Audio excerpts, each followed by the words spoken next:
Assalamualaikum warahmatullahi wabarakatuh. Alhamdulillah wassalatu wassalam ala Rasulillah wa ala alihi wa sahbihi ajma'in, amma ba'. Saudara penonton yang dirahmati Allah, apa khabar? Mudah-mudahan insya-Allah pagi ini pagi yang baik kepada kita dan pagi yang baik juga untuk keluarga kita, masyarakat kita dan rakyat Malaysia seluruhnya. InsyaAllah mudah-mudahan Allah Subhanahu wa ta'ala sentiasa memberi taufik dan hidayah kepada kita. Sebenarnya dalam hidup kita ni kita perlu ada motivasi. Motivasi ni penting untuk kita bergerak lebih laju, lebih cepat, dan kita akan menjadi lebih cergas dan kita buat sesuatu perkara itu dengan lebih teratur. Dan dalam ajaran Islam ini kalau kita lihat banyak perkara, kefarduan-kefarduan yang Allah Subhanahu wa ta'ala berikan kepada kita, anugerahkan kepada kita sebenarnya untuk membentuk motivasi kita supaya kita menjadi manusia yang berjaya, supaya kita sentiasa meraih kecemerlangan dalam hidup. Di antara kefarduan yang Allah fardukan kepada kita dan ianya boleh memberi suntikan motivasi kepada kita ialah perintah solat, perintah sembahyang yang Allah Subhanahu wa ta'ala berikan kepada kita. Hidup ini kalau cemerlang macam mana, kaya macam mana, berpelajaran macam mana, hebat macam mana, terkenal macam mana, tapi kalau tak sembahyang, kalau tak solat, ianya tak akan memberi apa-apa arti.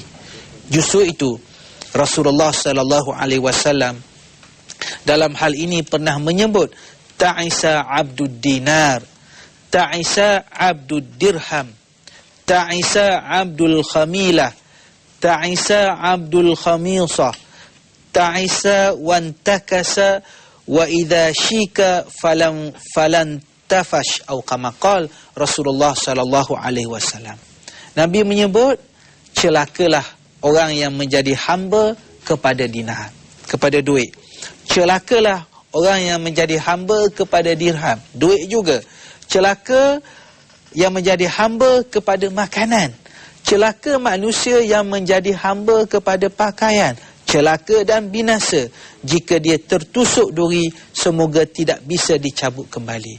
Maknanya dalam hadis ini Rasulullah sallallahu alaihi wasallam nak memberi suatu ingatan kepada kita, orang yang tak menjadi hamba kepada Allah dengan tunduk, dengan melakukan solat. Di antaranya yang menyebabkan manusia rosak ialah manusia yang menjadi hamba kepada duit. Yang difikirnya motivasi paling besar dalam hidupnya ialah duit, wang,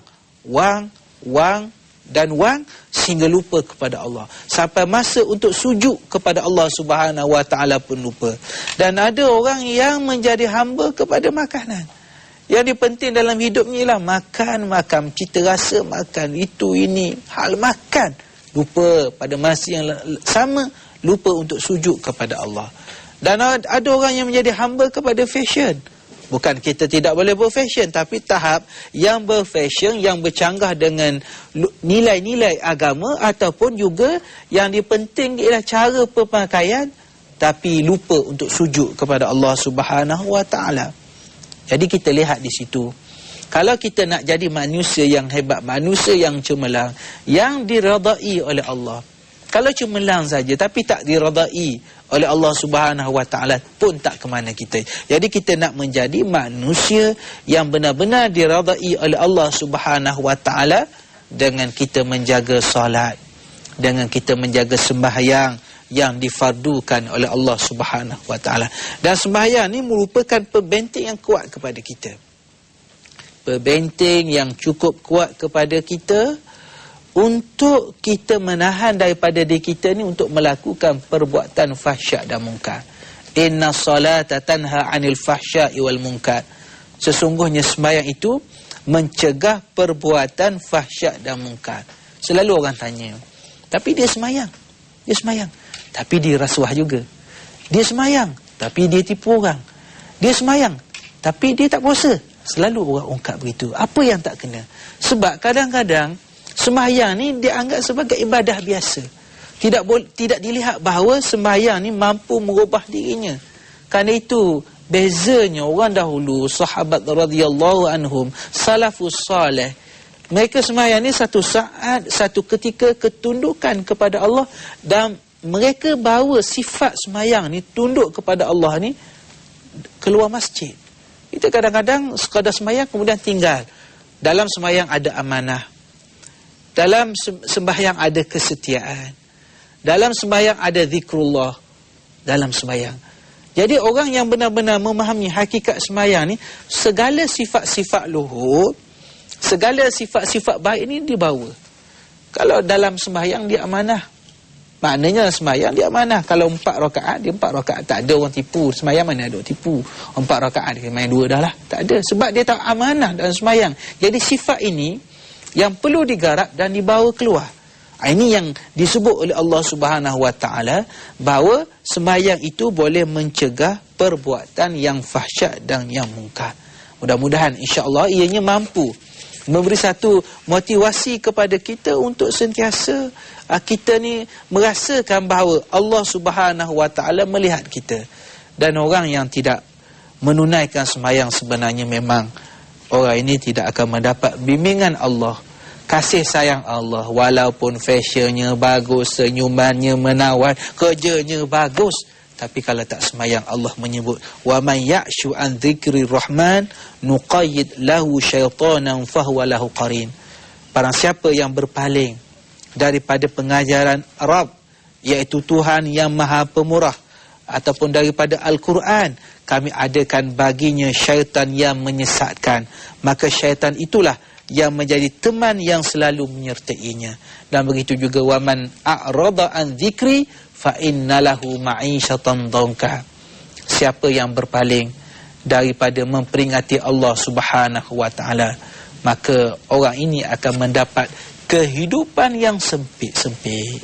Walaupun dia rasa senang, walaupun dia rasa selesa, Allah Subhanahu Wa Taala menyatakan orang ni sebenarnya hidup dalam keadaan sempit. Kalau dia ditimpa masalah, dia akan jadi putus asa di tengah-tengah jalan. Sebab itu kita nak jadikan bahawa sembahyang ni satu bentuk motivasi yang kuat kepada kita, selain kita memahami bahawa sembahyang ini merupakan sebagai suatu kewajipan yang diwajibkan oleh Allah Subhanahu Wa Taala. InsyaAllah saudara, kita berehat seketika, kita jumpa selepas ini.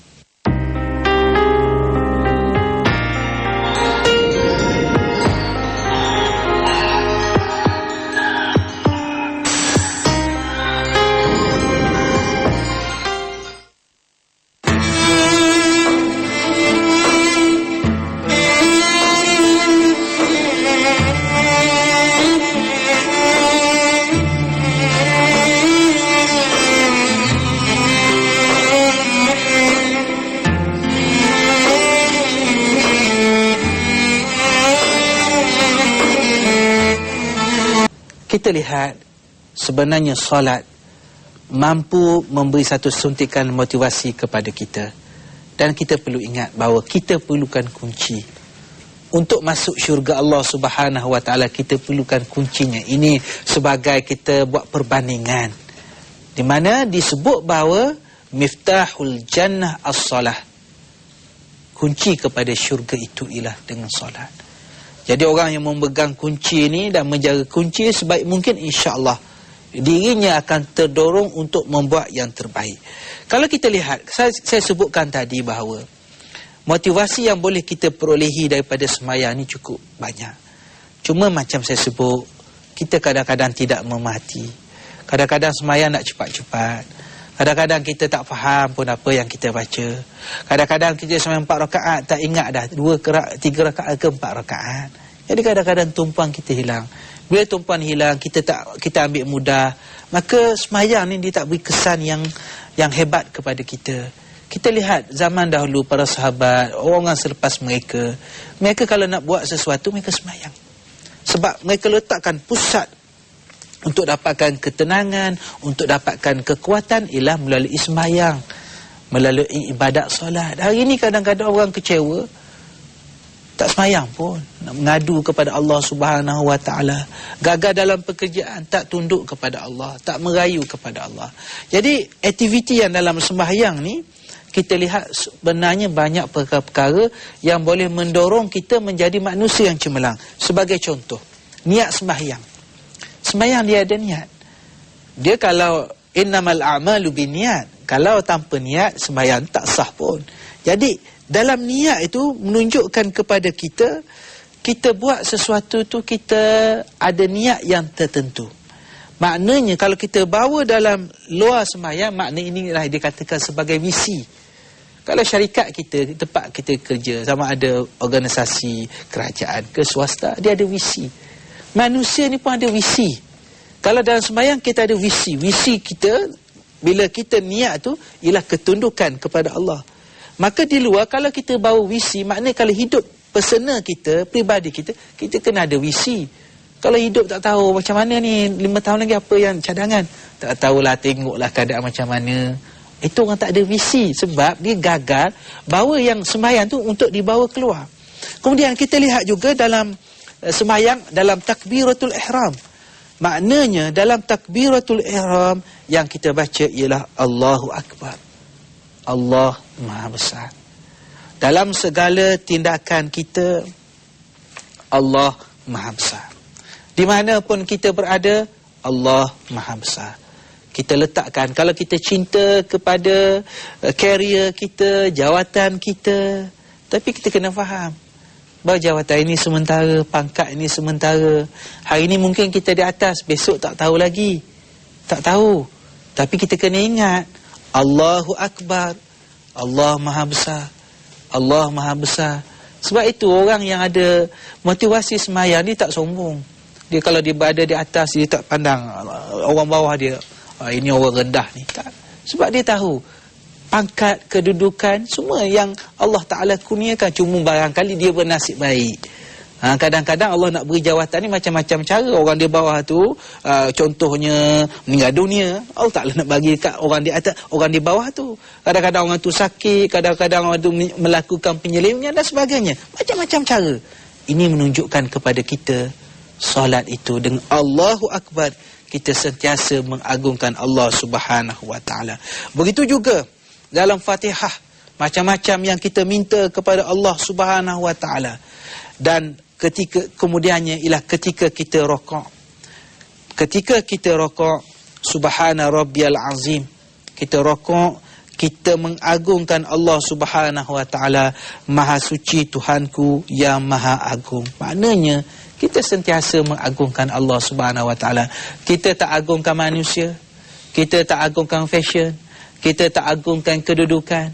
Yang kita agungkan ialah Allah Subhanahu Wa Ta'ala. Bukan bila saya kata begitu kita tolak dunia, tidak.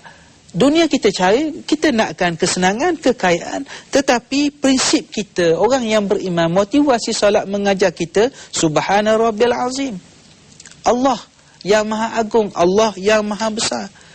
Dan kita, selepas kita rokok, kita berdiri. Ketika kita berdiri, apa yang kita sebut?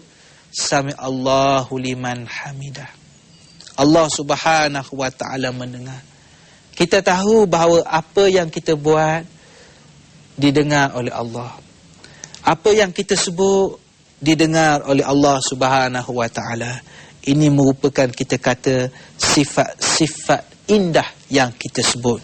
Dan dalam itu juga kita ada unsur berterima kasih. Sami Allahu liman hamidah, Rabbana lakal hamd. Kita memuji, kita memuja Allah Subhanahu Wa Ta'ala. Kita melahirkan rasa syukur kita kepada Allah Subhanahu Wa Ta'ala. Jadi ini yang kita buat untuk Allah Subhanahu Wa Ta'ala. Maka macam saya katakan tadi, terima kasih kita pada Allah. Dan Allah mendengar ni bukan dalam sembahyang saja, di luar sana. Kita keluar, kita di pejabat kita, ketika kita ada perbincangan deal, kontrak dan sebagainya, kena ingat bahawa Allah Subhanahu Wa Ta'ala melihat, Allah Subhanahu Wa Ta'ala mendengar kita. Kemudian ketika kita sujud, kita tunduk kepada Allah Subhanahu Wa Ta'ala, dan kita membaca Subhana Rabbiyal A'la wa bihamdih. Kita menyatakan bahawa maha suci, maha tinggi ialah Allah Subhanahu Wa Ta'ala. Ini sifat-sifat yang lahir. Tapi tuan-tuan, saudara-saudara yang saya kasih sekalian, kalau kita semayang, kita cepat-cepat, kita tak faham, memang dia tak akan beri satu kesan yang besar kepada kita. Kemudian lepas sujud, kita duduk. Setelah kita sujud, duduk antara dua sujud. Jadi ketika itu kita berdoa kepada Allah Subhanahu wa taala. Kita meminta kepada Allah Subhanahu wa taala, ampunilah ya Allah wahai Tuhanku yang Maha Agung, sebanyak 3 kali. Ini kita kata yang diajar oleh Rasulullah sallallahu alaihi wasallam, doa-doa ketika kita menunaikan solat. Dan insya-Allah kita sambungkan perbincangan kita ini, motivasi kunci syurga ini, selepas kita berehat seketika. Jumpa. Terima kasih saudara kerana terus setia bersama saya pada pagi ini. Kita membicarakan tentang motivasi kunci syurga, solat, yang merupakan sebagai suatu kefarduan yang difardukan oleh Allah Subhanahu wa taala. Kita lihat dalam sembahyang kita juga, dalam ketika kita membaca tahiyah, ketika kita membaca salam, mengucapkan salam ke atas Rasulullah sallallahu alaihi wasallam, ke atas Nabi, kita menyebut assalamu alayka ayyuhan nabi. Di situ kita terasa suatu kedamaian, sebab yang kita sebut ialah assalam, Maha damai Allah Subhanahu wa taala. Wa rahmatullahi wa barakatuh. Di situ kita sebut tentang rahmat. Disebut tentang pengasih, Maha pengasih Allah Subhanahu wa taala. Kalau dalam hidup kita, biarlah kita orang yang mendamaikan orang lain. Hidup kita di kalangan syarikat kita, company kita, dalam organisasi kita, biar kita ni menjadi seorang pendamai, bukan pencetus api kemarahan orang lain. Itu yang kita baca. Begitu juga warahmatullahi wabarakatuh. Kita sebut tentang rahmat Allah, tentang Maha pengasih Allah. Kita pun begitu, biar kita menjadi seorang yang pengasih. Kemudian innaka hamidum majid, sesungguhnya engkau Maha terpuji, Maha agung. Maka di situ kita menyebut tentang kepujian. Jadi Allah ni Maha terpuji. Maka kalau Allah Maha terpuji, kita nak mempunyai sifat yang terpuji di kalangan kita, di tempat kerja kita, biar kita menjadi manusia yang terpuji. Dan begitu juga dalam sembahyang kita, kita sebut innaka hamidum majid, tentang majid, tentang maha mulia Allah. Kalau Allah maha mulia, sudah tentu kalau boleh kita menjadi manusia yang mulia di kalangan kita, berakhlak dengan akhlak yang baik. Dan kalau kita perhatikan dalam sembahyang ni banyak diulang-ulang.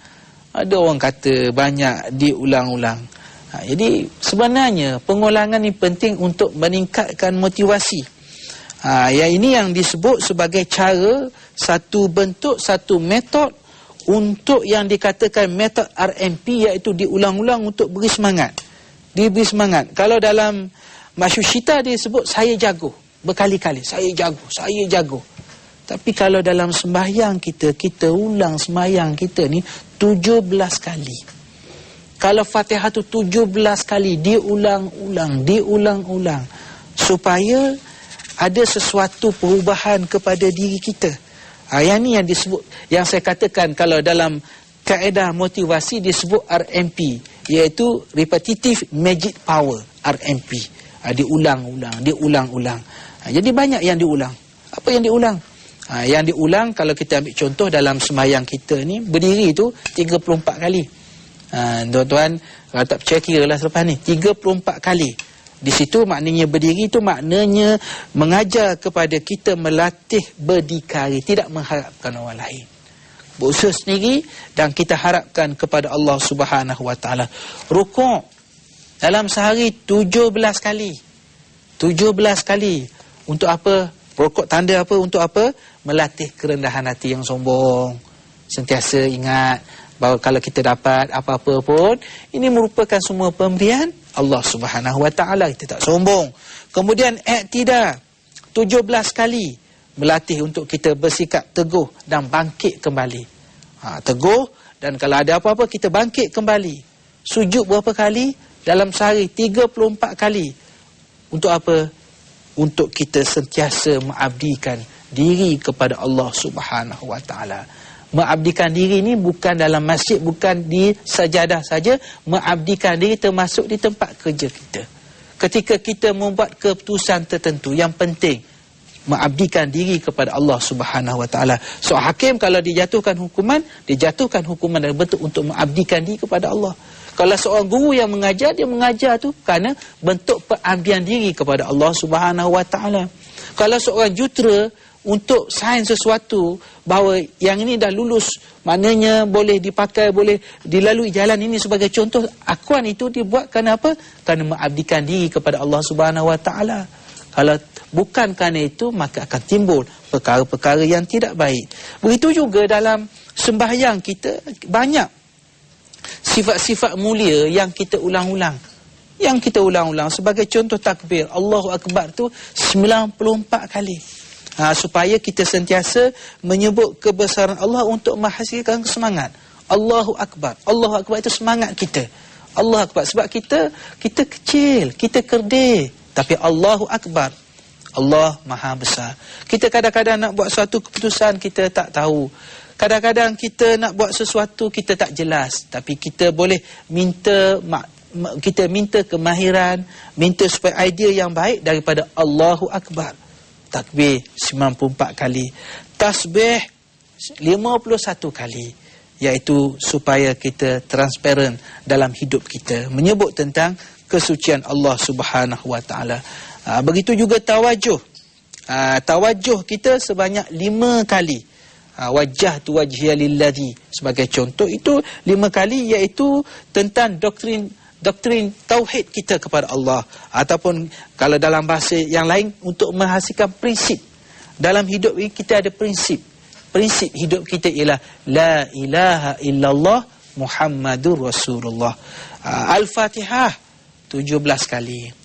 17 kali Al-Fatihah disebut 17 kali. InsyaAllah kita akan bincang motivasi Fatihah pada masa-masa yang akan datang, kerana di situ juga dalam Al-Fatihah itu memberi satu bentuk motivasi kepada kita.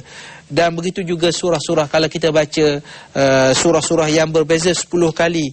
Kemudian kita baca Sami Allah 17 kali.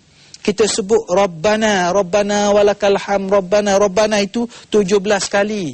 Doa ketika duduk 17 kali. Tahiyat 9 kali. Kita baca Assalamualaikum ayyuhan Nabi wa rahmatullahi wabarakatuh 9 kali. Jadi semua ini sebenarnya pengulangan-pengulangan ini mampu memberi kekuatan kepada kita. Syahadah yang kita sebut 9 kali. Untuk apa? Selain daripada ianya merupakan sebagai suatu perintah Allah Subhanahu Wa Taala, ianya juga adalah untuk membangunkan komitmen dan misi hidup kita. Selawat kita, terima kasih kita kepada Rasulullah sallallahu alaihi wasallam yang bawa risalah kepada kita, yang bawa petunjuk kepada kita. Dan begitu juga kita beri salam. Assalamualaikum warahmatullahi. Assalamualaikum warahmatullahi. Ia merupakan sebagai satu yang diajak oleh Nabi, tapi kita boleh di situ juga menunjukkan kepada kita mengambil berat kepada orang lain. Di kanan kita, di kiri kita, kita bukan menjadi manusia yang mementingkan diri sendiri. Begitulah saudara, sebagai satu bentuk pemikiran kepada kita, renungan kepada kita, supaya insya-Allah semayang ini mampu memberi satu bentuk motivasi. Dan kita orang Islam kena jadi hebat. Kita orang Islam kena jadi cemerlang. Cukuplah orang mencemuh kita dengan pelbagai gelaran, kita bangkit dengan kita memahami daripada semayang kita itu sahaja pun kita mampu membangkit menjadi manusia yang hebat, menjadi manusia yang cemerlang. Tapi ingat, bukan sekadar cemerlang di dunia, tetapi kecemerlangan yang berterusan sampai ke akhirat. Sekadar itu pertemuan kita. Wassalamualaikum warahmatullahi wabarakatuh.